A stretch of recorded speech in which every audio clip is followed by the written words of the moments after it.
ఎన్నికల ఫలితాలు ఇంకొక 10 రోజుల్లో రాబోతున్నాయి. కానీ ఆంధ్రప్రదేశ్లో మాత్రం రెండు పార్టీలు ఎవరికి వాళ్లే మేమే గెలవబోతున్నాం అని చెప్తున్నారు. సో ఈ లోపల రకరకాల అభిప్రాయాలు వ్యక్తం అవుతున్నాయి. అవి ఎవరి దగ్గర నుంచి వస్తున్నాయి అభిప్రాయాలు అనే దాన్ని బట్టి మనం కొంతవరకు అర్థం చేసుకోవచ్చు ఎట్లా ఉంది ట్రెండ్ అని. నేను గతంలో చెప్పాను, ప్రశాంత్ కిషోర్ స్పష్టంగా జగన్మోహన్ రెడ్డి గారు ఓడిపోబోతున్నాడు, ఆంధ్రప్రదేశ్లో కూటమి గెలవబోతోంది అని మళ్ళీ చెప్పాడు. గతంలో చెప్పాడు, ఎన్నికల ప్రక్రియ పూర్తయిన తర్వాత కూడా తాజాగా చెప్పాడు. ఇప్పుడు సిఎస్టిఎస్ అనేటువంటి ఆర్గనైజేషన్ ఉన్నదండి,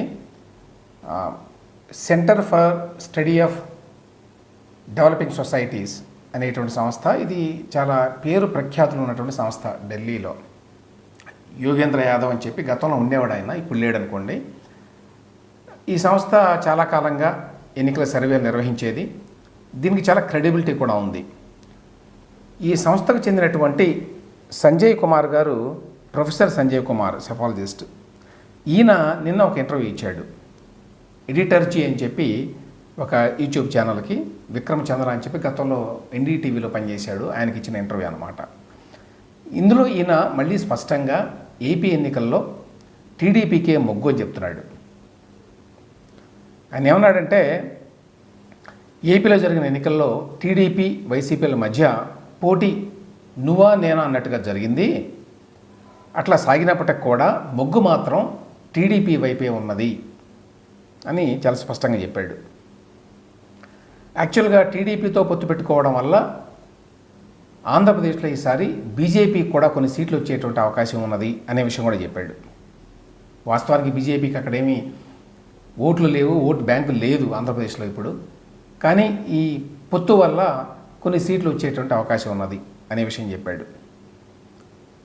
మరొక వైపునేమో వైవి సుబ్బారెడ్డి గారు, జగన్మోహన్ రెడ్డి గారి బాబాయ్ ఆయన జగన్మోహన్ రెడ్డి గారి ప్రమాణ స్వీకారానికి ముహూర్తం కూడా పెట్టాడు. జూన్ 9వ తేదీన విశాఖపట్నంలో 9:38 ప్రమాణ స్వీకారం చేస్తాడు అని చెప్పాడు ఆయన. కానీ ఇంతవరకు మనకి బయటకు వచ్చినటువంటి అభిప్రాయాలు ఏవైతే ఉంటాయో ఎన్నికల ఫలితాలకు సంబంధించి, వాటిల్లో అన్నీ కూడా కూటమి వైపు, తేదేపా వైపు మాత్రమే వాళ్ళు చెప్తున్నారండి. ఎవరో కూడా ఇంతవరకు వైసీపీ వైపు చెప్పలేదు. అంటే నేను రాష్ట్రంలో లేకపోతే హైదరాబాదులో ఇక్కడ జరిగేటువంటి ఎన్నికల సర్వేల గురించి, వ్యాఖ్యాతల గురించి మాట్లాడడం వల్ల ఈ రాష్ట్రాల బయట ఉన్నవాళ్ళు, సరే ప్రశాంత్ కిషోర్ అంటే జగన్మోహన్ రెడ్డితో ఏదో తగాదా వచ్చింది, లేకపోతే తెలుగుదేశం పార్టీతో పనిచేస్తున్నాడు, ఇట్లాంటి అభిప్రాయాలు వ్యక్తం చేస్తారు కొంతమంది. అందువల్ల ప్రశాంత్ కిషోర్ ఇట్లా చెప్తున్నాడు అని.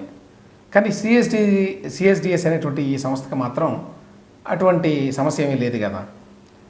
కానీ ఆ సంస్థ సెఫాలజిస్ట్ కూడా ఇదే మాట చెప్తున్నారు, టీడీపీ వైపే మొగ్గున్నది, టీడీపీఏ గెలిచే అవకాశాలు బాగా కనిపిస్తున్నాయని చెప్తున్నాడు. అంటే ఇప్పటిదాకా అయితే స్పష్టంగా కూటమి గెలుస్తుంది అనేటువంటి సంకేతాలే ఎక్కువగా వెలువడుతున్నాయి, ఒకటి.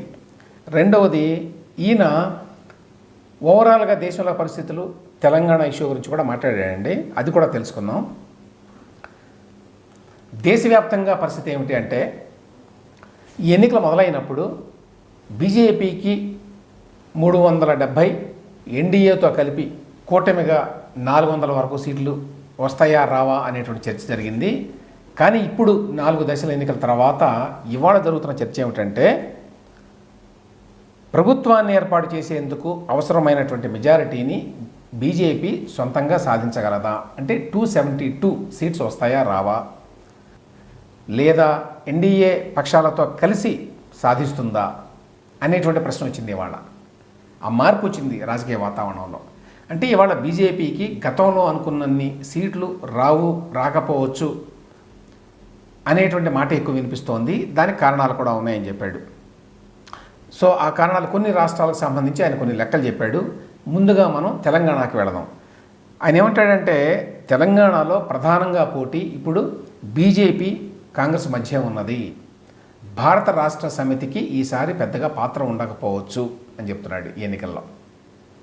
మరి లాస్ట్ టైము బీఆర్ఎస్కి 9 సీట్లు వచ్చినాయండి లోక్సభలో, బీజేపీకి 4 సీట్లు వచ్చినాయి. అయితే ప్రొఫెసర్ సంజీవ్ కుమార్ గారు చెప్పేది ఏమిటంటే ఈసారి పోటీ ప్రధానంగా బీజేపీ కాంగ్రెస్ మధ్య ఉంటుంది కాబట్టి బీఆర్ఎస్కి సీట్లు తగ్గుతాయి 9 నుంచి, బీజేపీకి కొన్ని సీట్లు పెరిగేటువంటి అవకాశం ఉంది తెలంగాణలో. అది ఫస్ట్ పాయింట్. తర్వాత కర్ణాటకలో పోయినసారి 17 సీట్లు వచ్చినాయి బీజేపీకి, కానీ ఈసారి అది కష్టం కావచ్చు. మొత్తం 28 సీట్లు ఉన్నాయి కర్ణాటకలో, కాబట్టి అక్కడ బీజేపీకి తగ్గుతాయి అని సిఎస్డిఎస్ ప్రొఫెసర్ చెప్తున్నారు. అలాగే ఒడిశాలో పోయినసారి 1 సీట్ వచ్చింది, అంటే మిగతావన్నీ కూడా పట్నాయక్ గారికి వచ్చినాయి అనుకోండి, నవీన్ పట్నాయక్, వాళ్ళిద్దరు పొత్తులో ఉన్నారు ఆ టైంలో. ఈసారి విడివిడిగా పోటీ చేస్తున్నారు కాబట్టి 1 కంటే ఎక్కువ సీటు వచ్చేటువంటి అవకాశం ఒడిశాలో ఉన్నది బీజేపీకి.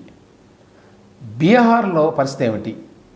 బీహార్లో మొత్తం 40 సీట్లు ఉంటే పోయినసారి ఎన్డీఏకి 30 సీట్లు వచ్చినాయి. ఈసారి మళ్ళీ నితీష్ కుమార్తో కలిసి పోటీ చేస్తున్నారు వాళ్ళు. బీజేపీకి 22 వచ్చినాయి లాస్ట్ టైము. ఈసారి బీహార్లో పెద్దగా ఇబ్బంది ఉండకపోవచ్చు, సో అదే నంబర్ మెయింటైన్ చేయవచ్చు బీజేపీ అని చెప్తున్నారు ఆయన. ఇక మహారాష్ట్రలో తీసుకుంటే మహారాష్ట్రలో మొత్తం 48 సీట్లు ఉన్నాయి. 48లో బీజేపీకి 23 సీట్లు వచ్చినాయి లాస్ట్ టైము. అయితే అప్పుడు శివసేనతో కలిసి పోటీ చేశారు. శివసేన వీళ్ళిద్దరికి కలిపి 41 సీట్లు వీళ్ళకే వచ్చినాయి. ఈసారి కొంచెం తగ్గేటువంటి అవకాశం ఉంటుంది, ఎందుకంటే శివసేనలో చీలిక రావడం కొంచెం గందరగోళం ఉన్నది కాబట్టి ఈసారి తగ్గుతాయి బీజేపీకి, 23 రావు అని చెప్తున్నారు. వెస్ట్ బెంగాల్లో పోయినసారి 18 సీట్లు వచ్చినాయి. ఈసారి ఇంకా ఎక్కువ సీట్లు వస్తాయని చెప్పి బీజేపీ ఆశిస్తోంది, కానీ పరిస్థితి కొంచెం అనిశ్చితిగా ఉంది అని చెప్తున్నారు ఆయన. ఇక నార్త్కి వెళ్తే యూపీ, హర్యానా, రాజస్థాన్ ఈ రాష్ట్రాల్లో బీజేపీకి గతంలో వచ్చిన సీట్ల కంటే ఇంకా తక్కువ సీట్లు వచ్చేటువంటి అవకాశం ఉంటుంది.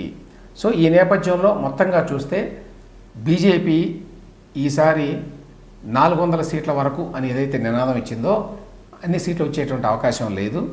సో ప్రధానంగా చర్చ ఏమిటంటే సొంతంగా గవర్నమెంట్ ఫామ్ చేయగలదా లేదా, 272 వస్తాయా లేదా అనేది. లేదు ఎన్డీఏ పక్షాలతో కలిపి పోటీ చేయాల్సి వస్తుందా. ఎన్డీఏ పక్షాలంటే ఈసారి పెద్ద మిత్రపక్షం ఏమిటి బీజేపీకి అంటే తెలుగుదేశం పార్టీయే. ఎందుకంటే తెలుగుదేశం పార్టీ 17 సీట్లో పోటీ చేస్తోంది. ఆ తర్వాత వాళ్ళకున్నటువంటి మిగతా ఎవరైతే పొత్తు భాగస్వాములు ఉన్నారో వాళ్ళందరూ ఇంకా తక్కువే పోటీ చేస్తున్నారు. పెద్దగా ఎవరికి ఎక్కువ సీట్లో పోటీ చేసేవాళ్ళు ఎవరూ లేరు. సో ఈ నేపథ్యంలో ఒకవేళ తెలుగుదేశం పార్టీకి అందరూ చెప్తున్నట్టుగానే ఈ 17 సీట్లలో మ్యాక్సిమం సీట్లు వచ్చి ఒకవేళ బీజేపీకి 272 సీట్లకి అంటే సొంతంగా తగ్గితే అప్పుడు తెలుగుదేశం పార్టీ అవసరం ఏర్పడే అవకాశం కూడా ఉంది. అదొక పాజిబిలిటీ. అది జరుగుతుందో లేదో తెలియదు, కానీ ఇప్పుడు జరుగుతున్న చర్చ అదే. ఎందుకంటే 272 వస్తాయా లేదా అనేటువంటిది ఒకటి ఉన్నది అని మరి సిఎస్డిఎస్ లాంటి సంస్థ కూడా చెప్తున్నది. అంటే యోగేంద్ర యాదవ్ చాలా కాలంగా చెప్తున్నాడు అదే మాట. అదేవిధంగా ప్రశాంత్ కిషోర్ కూడా ఏం చెప్తున్నాడంటే ఖచ్చితంగా బీజేపీ లార్జెస్ట్ పార్టీ, అందులో ఏం డౌట్ లేదు, కానీ వాళ్ళు అనుకున్నన్ని సీట్లు మాత్రం రావు ఈసారి అని చెప్తున్నాడు ఆయన కూడా. కాబట్టి ఈ నేపథ్యంలో మొత్తంగా చూసినప్పుడు బీజేపీకి ఓవరాల్ పిక్చరు అంత ఎంకరేజింగ్గా లేదు కాబట్టి 272 దాదాపుగా వస్తాయి బీజేపీకి అనేది చాలామంది చెప్తున్న విషయం. కానీ పొరపాటున 272 కంటే తగ్గితే అప్పుడు ఎన్డీఏ భాగస్వామి పక్షాల మద్దతు తీసుకోవాల్సి ఉంటుంది. అప్పుడు తెలుగుదేశం పార్టీ ఒక ముఖ్యమైన పాత్ర పోషించేటువంటి అవకాశం ఉంది మద్దతు తెలపడం ద్వారా. సో అది ఇవాళ ఉన్న పిక్చర్ ఓవరాల్గా.